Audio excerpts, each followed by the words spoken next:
అంటే మనం దేవునికి స్వకీయ సంపాద్యం అవడం అన్నారు. ఇక్కడ ఏమనుందంటే 4వ వచనంలో దేవుని మూలముగా పుట్టిన వాడు లోకమును జయిస్తాడనుంది. దేవునికి స్తోత్రం. గట్టిగా హల్లెలూయా హల్లెలూయా.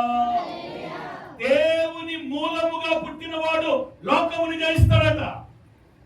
దేవుని మూలంగా పుట్టడం అంటే రక్షించబడిన అనుభవం, దేవునిలో ఉన్న అనుభవం, క్రీస్తులోనికి వెళ్ళిన అనుభవం మన జీవితంలో ఎప్పుడు కలిగి ఉంటామో మనం దేవుని స్వకీయ సంపాద్యముగా ఉంటాం. మనం లోకాన్ని జయిస్తాం, దేవుని కార్యాలు అనుభవిస్తాం.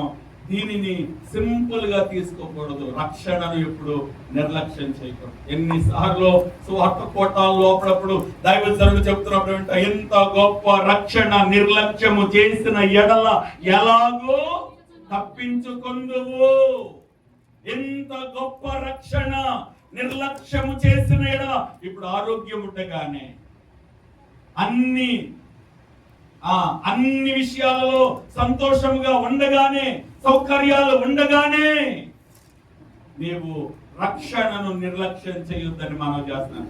రక్షణ నిర్లక్ష్యం చేయొద్దు. యవ్వన బిడ్డలారా, నా యవ్వన ప్రాయములో ప్రభు నన్ను దర్శించినప్పుడు, నాతో మాట్లాడినప్పుడు, కాలేజ్కి వెళ్ళి వస్తుండగా దారిలో ఒక మీటింగ్ లో అటెండ్ అయినప్పుడు నా హృదయములో నుండి ఆ పాపమంతటిని దొర్లి ఏడ్చి ఆ మాటలు వింటున్నప్పుడు నా పాపమంతా ప్రభు దగ్గర ఒప్పుకొని నేను దేవునికి ప్రత్యేకముగా నా హృదయాన్ని సమర్పించుకున్నాను.